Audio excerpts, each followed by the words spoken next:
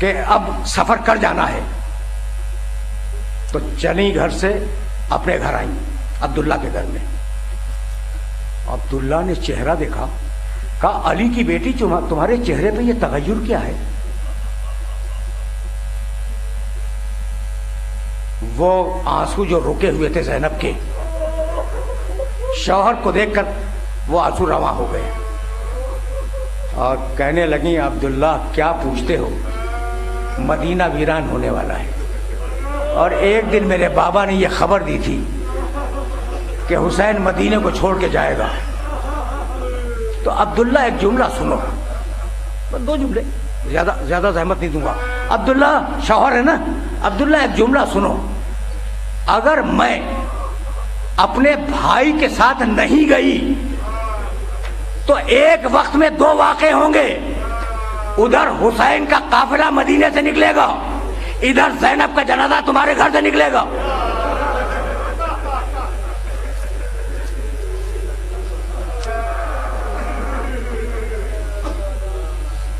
عبداللہ ابن جعفر طیار جیسا مزاج شناس شوہر کہنے لگے کہ بیوی تم مختار ہو، میں تمہیں کیسے روک سکتا ہوں، اور حسین ابن علی میرے امام ہیں، ان کی مرضی میری مرضی، جاؤ بیوی۔ بیوی ساتھ ہوئی۔ سب کو معلوم ہے کربلا کے واقعے میں اگر شہزادی نہ ہوتی، میں نے ایک وقت جملہ کہا تھا کہ اگر عباس نہ ہوتے کربلا کے میدان میں تو کربلا تو ہوتی۔ سنو بھائی، شہزادی زینب کے لیے ایک جملہ سنتے جاؤ، اگر اکبر نہ ہوتے کربلا کے میدان میں کربلا تو ہوتی، ہو کے رہتی۔ اگر اصغر نہ ہوتا، کربلا کی سب سے بڑی شہادت، ٹھیک ہے نا، اگر اصغر نہ ہوتا کربلا تو ہوتی، لیکن اگر زینب نہ ہوتی تو کربلا نہیں ہو سکتی۔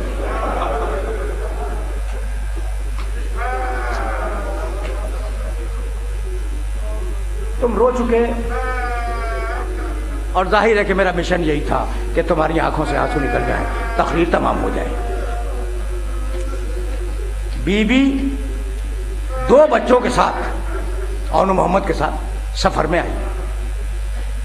قافلہ مدینے سے مکے آیا۔ جب حسین ابن علی مکے سے کربلا کی طرف جانے والے تھے تو حضرت عبداللہ ابن جعفر طیار بھی پہنچ گئے۔ آئے حسین کے پاس، کہا فرزند رسول، میری بدقسمتی ہے کہ میرے پاؤں چلنے کے قابل نہیں ہیں۔ مریض تھے عبداللہ، میرے پاؤں چلنے کے قابل نہیں ہیں، بس تم رو چکے، اور میں تو صرف تمہاری جنرل نالج میں اضافہ کر رہا ہوں، اور اب تمہارے لیے دعائیں خیر کر دوں گا، لیکن یہ جملہ سن لو۔ تو فرزند رسول میں تو نہیں جا سکتا۔ حسین نے کہا ٹھیک ہے۔ پھر کہنے لگے جناب زینب سے کہ بی بی ذرا 2 بچوں کو سنوار تو دو، ذرا سجا تو دو۔ شہزادی بچوں کو سنوار کے لائی، دونوں کے ہاتھ تھامے حسین کے اوپر سے قربان کیا۔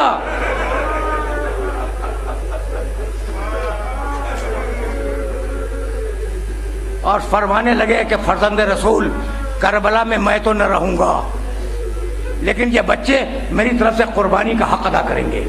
بس میرے عزیزوں، میرا جی چاہ رہا تھا کہ جو میں پڑھ کے آ رہا ہوں وہ بیان کروں، شہزادوں کی شہادت، لیکن اب بیان نہیں کروں گا، بس ایک جملہ سنو اور مجھے اجازت دے دو۔ دونوں بچے ساتھ ہوئے۔ عبداللہ کی وصیت تھی کہ دونوں قربان ہو جائیں۔ جب عباس کا بیٹا شہید ہو گیا تو فضہ سے کہنے لگی میرے بیٹے کدھر ہیں؟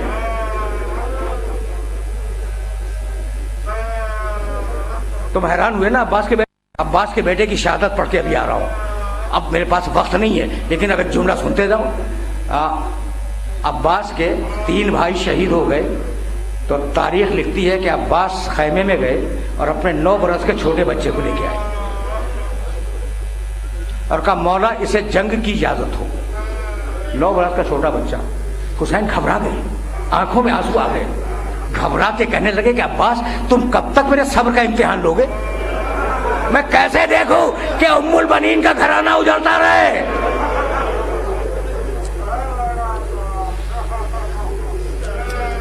پورا تفصیلی واقعہ ہے وہ بیان نہیں کروں گا۔ عباس کا بیٹا گیا، شہید ہوا۔ ایک مرتبہ بیٹے نے، چھوٹے بچے نے آواز دی چچا جان میری مدد کو آئیے۔ حسین نے کہا عباس رک جاؤ، کسی باپ کی یہ مجال نہیں ہے کہ بیٹے کے لاشیں بجائے میں لاشا لے کے آ رہا ہوں.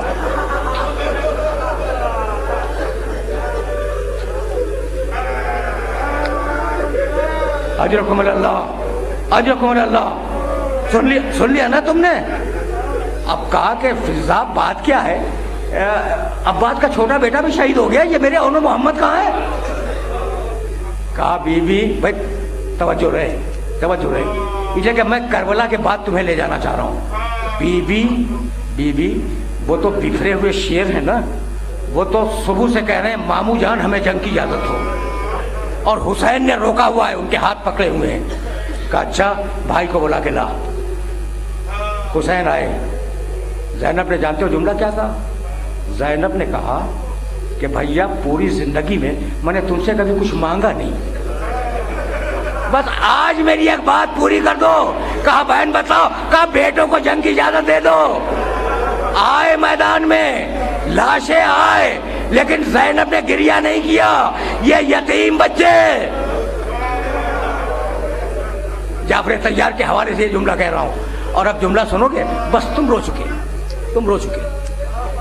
اب دو جملے جعفر طیار کے حوالے سے سنو اور بات کو میں مکمل کر دوں. یہ جعفر طیار کے پوتے ہیں نا، عبداللہ کے بیٹے، جب جا رہے تھے نا تو کہا بیٹو تمہیں کچھ یاد ہے کہ تم جعفر طیار کے پوتے ہو؟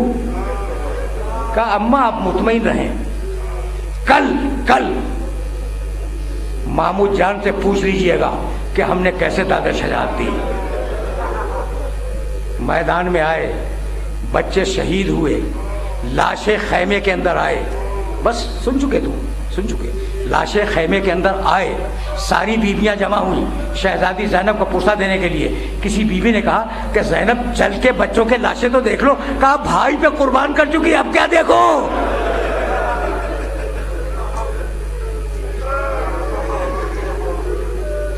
سن لیا تم نے؟ سن لیا؟ کربلا کا واقعہ گزر گیا، شہزادی اسیر ہوئی، پورا قافلہ شام گیا. شام میں جتنے دن بھی رہے ہوں واپس آئے مدینے. بس یہ جملہ آخری سننا. اب تک اونو محمد کی بات تھی. جب قافلہ واپس آ گیا نا تو بیوی اپنے گھر نہیں گئی، سید سجاد کے ساتھ رہی. عبداللہ روز آتے، سید سجاد کے پاس بیٹھتے، لوگ آتے، گریہ ہوتا، عبداللہ بھی گریہ کرتے. ایک دن بہت دیر تک بیٹھے رہے عبداللہ.